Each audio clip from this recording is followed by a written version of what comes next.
Vez Cable TV, un canal para todos.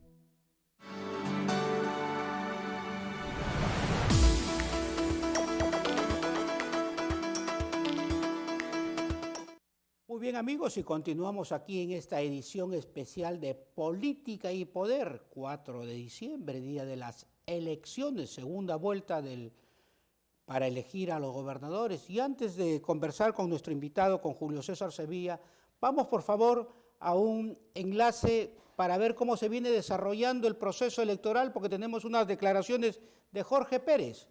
Adelante, por favor. Acá está mi lugar de votación. Yo le envié ahorita una captura y una foto, justamente para que vea el Jurado Nacional de Elecciones. Y hago una llamada también a la Fiscalía, señor, de oficio. Tienen que entender que la democracia se tiene que defender. Ustedes son los llamados a defender la democracia del Perú, del Lambayeque. Señores fiscales, actúen de oficio acá, entre la avenida, acá al frente del Parque Zonal de Lambayeque, entre la Grau y Amazúa, que está acá en la Victoria, a media cuadra del colegio. ¿Qué media cuadra? En pleno colegio ADEU, donde yo he votado, y ahí está el letrero de los señores de Alianza para el Progreso. Y eso no han retirado. En cambio, todos los nuestros han retirado. Señores, acá, yéndonos en la misma avenida Grau, y si ustedes se van, bueno, no avenida Grau, sino en la avenida Las Américas con la intersección de Las Américas con Santa Victoria, ahí han cortado nuestros paneles, y al frente está el letrero inmenso, esa pared de Pomalca, ese letrero de los señores de las agroindustrias, ahí está bien grande, la A, y está ahí del señor candidato. Señores, ¿qué pasa, señores del Jurado Nacional de Elecciones? ¿No habría equidad en tal caso de...? Señores, esto realmente, señores de la Fiscalía, y hago un llamado a toda la comunidad, a todos los profesionales, hago un llamado a todos los jueces, los fiscales, por favor, defendamos la democracia. No puede ser que un grupo empresarial, político, esté arruinando nuestra democracia y encima esté jactándose de todo este arsenal para que pueda traer como consecuencia este desgobierno y esta maldad que le han hecho a Lambayeque. ¿Cree que puedan estar en contubernio quizás o que va a haber una parcialización? Espero que tomen acciones. Yo no puedo decirles si están o no en contubernio, pero sí tienen que tomar acciones por la democracia. Ayer han debido de tomar las acciones, pero hoy día yo les invito, por favor, ustedes son fiscalizadores, ustedes son dueños de la democracia, ustedes son eso que todavía en este país es grande, que se llama honestidad. Ustedes son las personas que deben de vigilar eso, hermanos. Vamos a ir, doctor, a eso, pero hay un corto tiempo de usted ser el gobernador regional para el proceso de transferencia. ¿Eso les preocupa porque son apenas algunos días?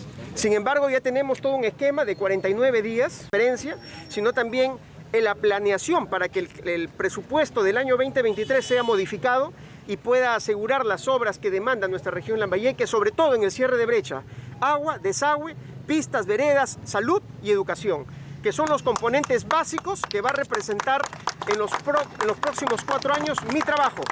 Pero eso se tiene que planificar. La planificación del año 2022 tiene serios problemas. Por eso es que nosotros tenemos los 49 primeros días, porque tenemos hasta el día 30 de enero para poder hacer las modificatorias a la planificación presupuestal del año 2023. ¿Habrá una auditoría en caso de una eventual elección? Rotundamente, hermanos. Contraloría y auditoría. Nosotros vamos a trabajar de la mano con la auditoría, con la Contraloría, para que de manera inmediata también, una vez recibido, hagamos las auditorías correspondientes. Señores, esto no va a ser un borrón y cuenta nueva. Acá hemos tenido alianzas con el señor Juan Carrasco Millones, quien es una persona que conoce muy bien y firmemente, y estamos haciendo todo un plan estratégico para arrancar de raíz la corrupción que han dejado enquistado los gobiernos anteriores.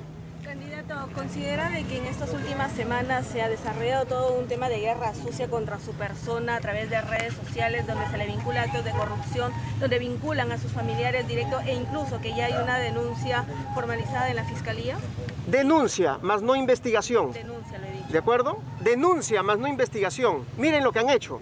Han utilizado una denuncia de persona, de un señor que estudió en la universidad, señor de Zipán. De su propia universidad han mandado a un joven estudiante de Derecho a que denuncie. ya están plenamente identificados y el día de mañana iniciaremos nosotros contundentemente una acción penal contra esas personas que han difamado. Yo he mandado cartas notariales para que se rectifiquen. No lo han hecho porque no sé cuál será. Espero les alcance el dinero que les han pagado para que me difamen, para que se puedan defender. Porque yo sí, señores, yo sí les digo algo. La honestidad, la honradez es parte de la esencia de la buena política que se va a instaurar a partir del 1 de enero del 2023 en la región Lambayeque. ¿Considera que ha habido una guerra sucia en sus campos durante este proceso de segunda vuelta? Señor, han utilizado pasquines, hablando infundios, mentiras. Todas ellas han sido descalificadas. No se ha hecho pero ni siquiera una sola investigación. Los titulares decían: inician investigación en el Congreso de la República. Señores, nunca iniciaron una sola investigación. Lo que han hecho es llamar o mediante un documento, señora, persónese para que usted pueda hablarnos acerca de este tema. ¿Qué tema, señor? O sea, todo esto ha sido montado para desprestigiar mi persona, señor. Así como yo, a cualquiera de ustedes le ha podido suceder. A cualquier ciudadano honesto que quiere cambiar su región, le han podido hacer lo mismo. Nunca hablaron de los problemas legales del señor Rodríguez. Nunca hablaron de los problemas y de los faenones de lo que han hecho los Acuña acá en los últimos años. Nunca hablaron de que el señor, mientras todos nosotros estábamos con oxígeno recorriendo cada hospital, el señor estaba con una de sus trabajadoras en un motel. Y cuando le pregunta a una de las prensas independientes, le dice: no, yo lo que estaba haciendo ahí era un acto de trabajo. Señor, esa es la catadura moral de estas personas que ya Lambayeque los conoce y hoy día les dará su merecido, señor. Porque así no se hace política. Y esto representa el cambio propositivo. Sí vamos a traer a los mejores, señor. Los mejores. Habló de medios de comunicación. ¿Qué medios han...? Sí, señor. Sí. Usted ha mencionado medios. ¿Qué medios han...? Sí, señor, dígame, ¿cuál es el problema? Bueno, ¿cómo está? Lugar de votación. Pero un poquito más allá, por favorcito, ¿sí? Ok. Doctor, ¿qué medios han utilizado? Usted ha mencionado medios de comunicación. ¿Cuáles son estos medios? Identifique, por favor. ¿Cómo dice? ¿Cuáles son los medios de comunicación? Ya las investigaciones están en curso. Nosotros hemos cursado las cartas notariales. Hay un canal incluso nacional, está involucrado, donde nosotros estamos a partir de eso enviando las cartas notariales y inicialmente ya empezamos con los procesos. Sin embargo, dejemos de lado esa historia, porque esa es la historia de la mala campaña, de lo que no saben proponer cosas. Hablemos nosotros de la vía costanera, hablemos nosotros de lo que va a representar la nueva autopista El Sol, hablemos de los colegios politécnicos, de los centros de salud, vamos a hablar de la educación propositiva, que eso es lo que va a representar en los próximos 4 años. Lambayeque ya no puede estar sumergido en pleitos, ya no puede estar sumergido en medias verdades. Lambayeque necesita obra y eso es lo que le vamos a dar los próximos 4 años. Muchas gracias, queridos hermanos. Dios los bendiga. Candidato Jorge.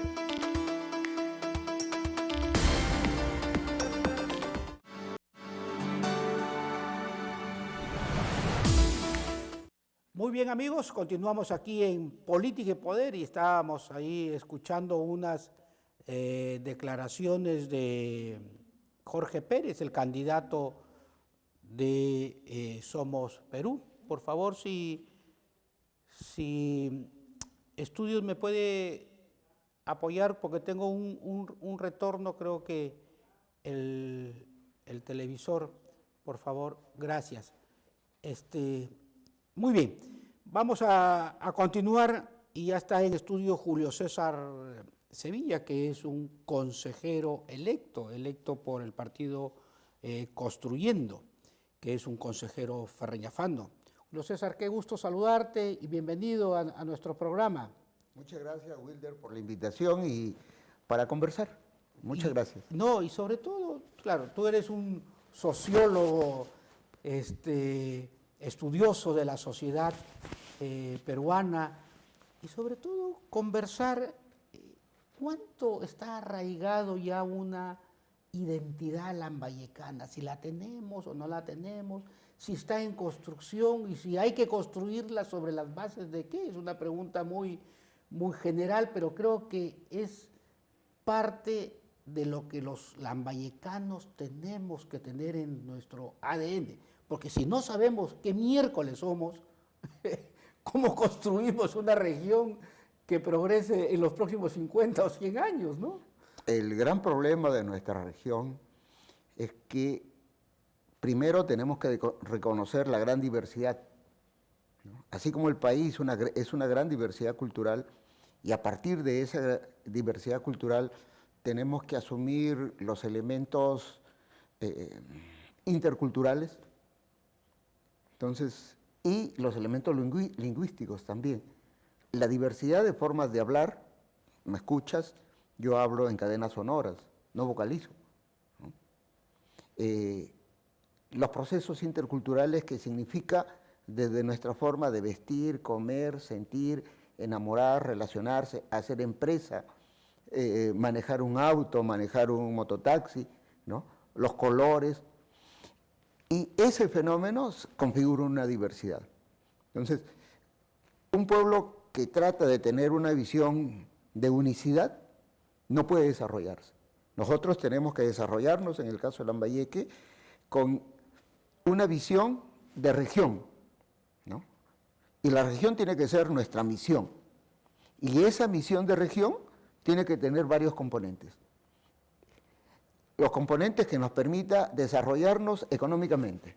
¿Y cuáles son? El terminal, El puerto de Eten, el terminal marítimo de Eten, Olmos con toda su agroexportación. claro, la segunda etapa de Tinajones y además un plan vial. Una vez que tenemos eso, las personas en esa diversidad van a sentirse diversos, pero integrados a la región Lambayeque. ¿Por qué? Porque la región Lambayeque le da lo que toda identidad busca, seguridad.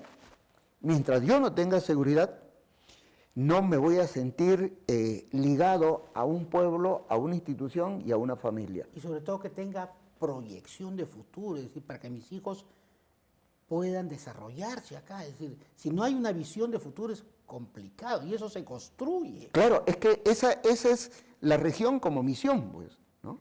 O sea, eso es lo que tenemos que enseñar, que trabajar desde educación inicial hasta la universidad.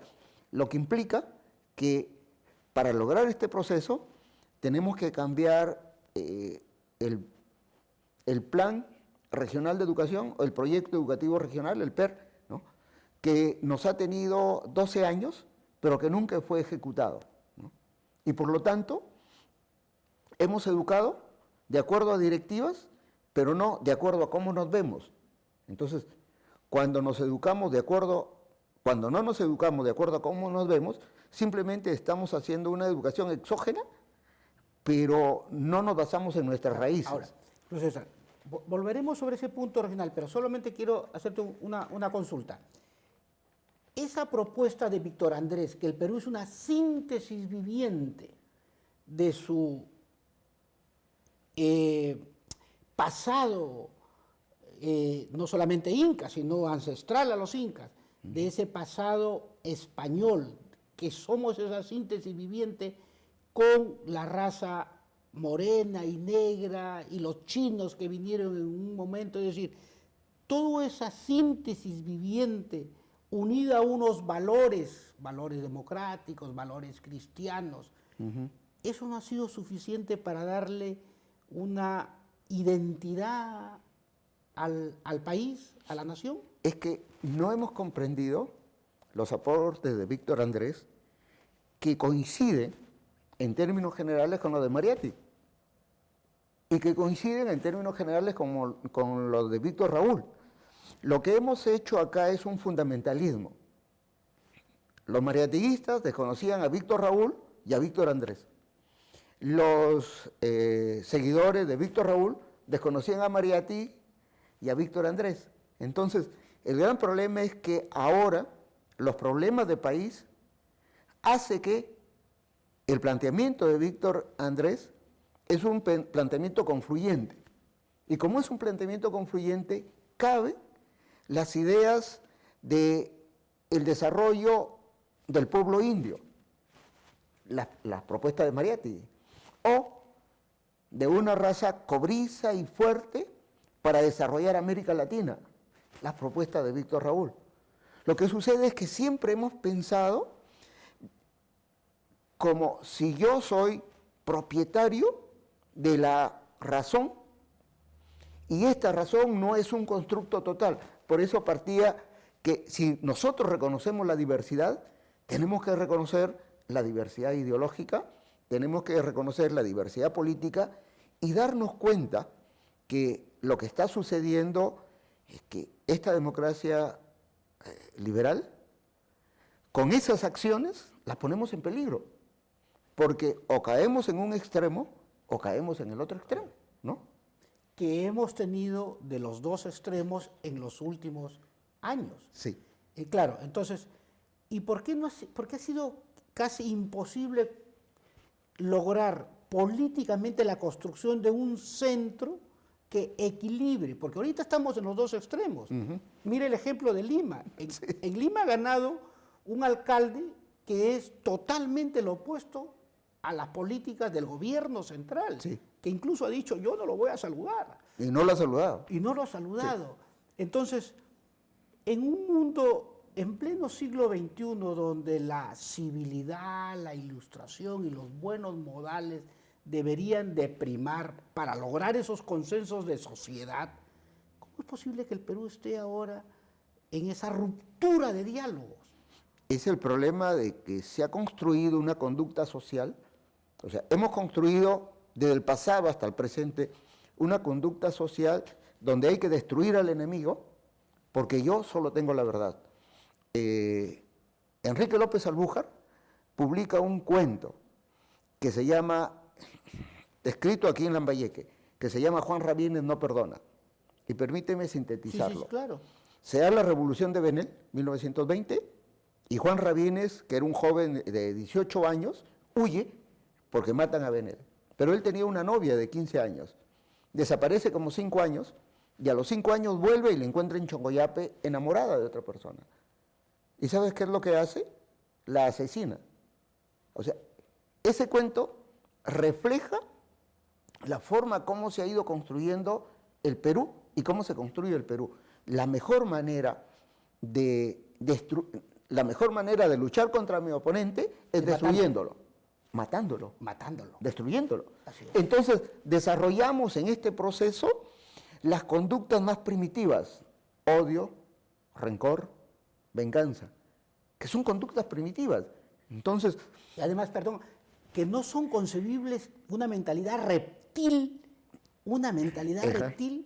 en un mundo tan globalizado y civilizado aparentemente, ¿no? es la prevalencia del cerebro reptiliano, Claro. ¿no? Pero de ahí tenemos que desarrollar una visión analítica. Entonces, la visión analítica es recuperar el pasado, pero de una manera crítica. Por ejemplo, volver a leer a Víctor Andrés, volver a leer a Mariátegui y volver a leer a Ayala Torre y volver a leer a todos los que han pensado en el Perú. ¿Para qué? No para asumir funciones fundamentalistas, sino para ir construyendo una visión de nación, de región y de localidad. Claro, esa pluralidad ilustrada de haber leído, por supuesto, a González Prada, al mismo Porras Barrenechea, que tuvo una política exterior que hay que construirla. Sí. Es decir, esa ilustración no se ve ahora en la clase política, y menos decir, por supuesto, a los griegos, ¿no? Que son los grandes pensadores que por lo menos guiaron la civilidad del mundo occidental 2000 años. Es decir, no creo que los actuales parlamentarios siquiera hayan leído a los griegos, pero por lo menos a los peruanos. Ese es un problema de América Latina. ¿Y sabes por qué? Porque en América Latina y en el Perú hay una prevalencia de una economía informal. Y una economía informal que tiene elementos del narcotráfico, de la minería informal, ¿no? Tú te vas a la zona de selva y encuentras todos los bancos ahí. Vas a Uchiza y encuentras todos los bancos, con transacciones comerciales muy altas, ¿no? Pero no solamente la economía informal, es la cultura informal. Y la cultura informal implica, pues, que hay que buscar la ganancia a cualquier costo. Pero también viene hasta la familia informal. Por los datos del Perú y de Lambayeque, solo en el Perú el 43% de las personas son casadas civil y católico. Y en Lambayeque el 39%, de acuerdo al último censo nacional, 39% son casadas civil y católico. siendo una región muy católica, muy cristiana. Y además hay una presencia del 5% de familias protestantes, ¿no? Sí. Que va en crecimiento. Pero no solamente eso, tenemos una música informal que es desestructurante.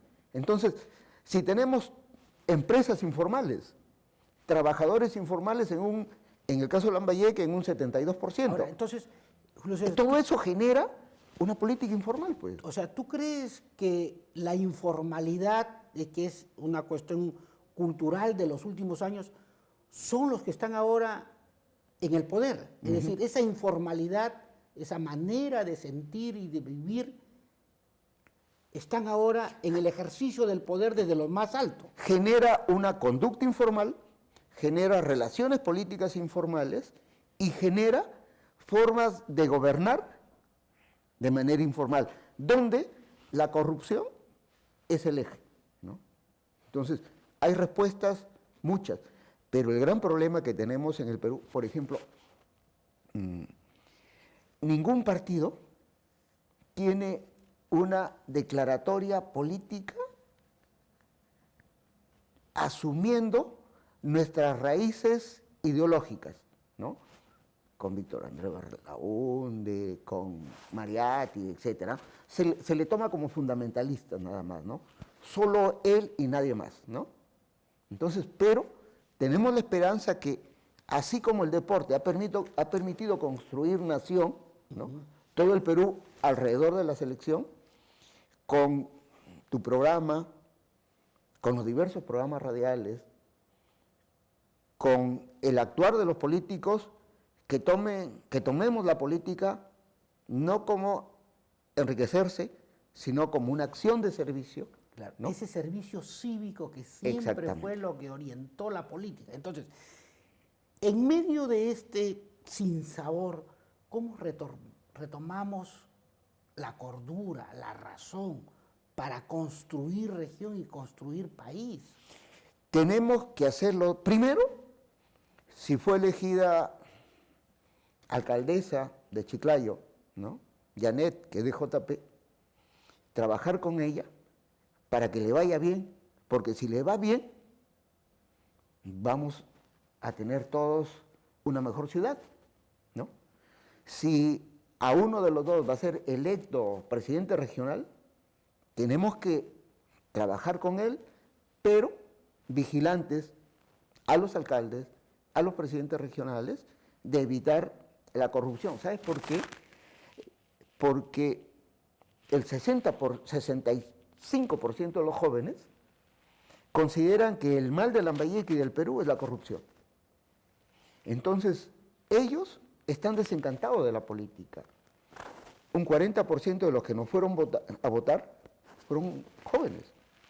Hoy día se calcula que va a ser un 60% los que van a marcar de manera viciada. O sea, eso es un desencanto. Más del 50%. Sí, se calcula. ¿Cree- Ojalá que no sea así. cree Ojalá que que me puede- equivoque. No, eso sería muy grave, ¿no? Sí. Que más de la mitad de una región no termine eligiendo a uno de los dos. Imagínate, ya es grave un 40%, lo que sucedió en Lambayeque. Un 40% no votaron por nadie. No fue a votar. Porque claro, eso significa que hay un desapego a una responsabilidad cívica. O sea, o no te sientes parte de esta región, por lo tanto te importa un comino quién gobierne, o efectivamente algo está muy mal. Y ese acontecimiento, ese hecho muy malo, es la percepción de que la corrupción nos está devorando, ¿no? Como decía Demócrito, hay que hacer que la democracia sirva y que tú le encuentres interés. Pero sucede que la democracia, así como está, no sirve y no le encuentra interés. Y por eso también se explica, por ejemplo, que hay gente que sale a la calle y dice, cierren el Congreso, cierren el Congreso. Sí. Cuando justamente ese equilibrio de poderes de las instituciones son los que terminan fortaleciendo la democracia, es decir, un ejecutivo eficiente, un Congreso fiscalizador dando normas, un poder judicial trabajando, una fiscalía, es decir, ese equilibrio de poderes y no concentrado es lo que nos está efectivamente llevando a unos insabores terribles. Yo pensé que a finales del 80 y finales del 90 ya habíamos sido curados de estas inestabilidades políticas, pero no, seguimos con esa misma incertidumbre, ¿no? Es que históricamente el Perú tiene una raíz autoritaria. Entonces hemos trabajado con una democracia autoritaria. Y como hemos trabajado con una democracia autoritaria, lo que tenemos que hacer es enseñar a las personas que hay una democracia liberal, donde las personas podamos tener un ejercicio de nuestros derechos. Y el principal ejercicio de nuestros derechos es que trabaje de acuerdo a mis capacidades, ¿no? Que trabaje, que por mis capacidades me paguen, ¿no? Entonces, ese problema, hoy, con bastantes restricciones, pero se descubre, por ejemplo, en las pocas empresas, son 4, de exportación agroindustrial, donde un trabajador puede ganar desde 2.500 hasta 6.000 soles, de acuerdo a su capacidad. Eso explicaría por qué, cuando se dio la huelga agraria, paró Trujillo, paró Ica, Chiclayo no paró. Sí, efectivamente. ¿Y por qué? Porque el 60% son mujeres, y son mujeres o madres solteras, o con sus compañeros pero no casadas, y tienen una visión de vida, y su visión de vida es tener su casa. Y que además se sentían bien remuneradas, o no bien remuneradas, pero por lo menos con justicia remuneradas, por eso no pararon. Y ahí hay un problema, mira, que los políticos tenemos que tomar conciencia. Ellas trabajan 12 horas, ellos trabajan 14 horas, y llegan, sus hijos están durmiendo, llegan con las manos destruidas, y llegan cansadísimas, pero al fin de mes reciben su dinero. Pero si nosotros vamos a hacer política y no vamos a hacer nada, ellos se dan cuenta y dicen, ellos son unas personas que no trabajan y ganan muy bien, y yo que trabajo, gano regular, pero yo trabajo. Entonces, eso hace que se produzca en los sectores populares una defacción. Hacíamos una pequeña encuesta y el 48% de las mujeres que trabajaban en las empresas agroindustriales votaron viciado. Ah, caramba. Y cuando se le preguntó por qué, ellas decían una frase muy peculiar, dice, yo no puedo votar por alguien que no va a trabajar. El término era más grueso, pero lo Claro, estoy... por supuesto. Pero bueno, profesor, vamos a un corte, por favor, y retornamos con qué podemos hacer para ir formando esa identidad lambayecana. ¿Qué tipo de acciones, seguro algo en materia educativa, etcétera? Retornamos.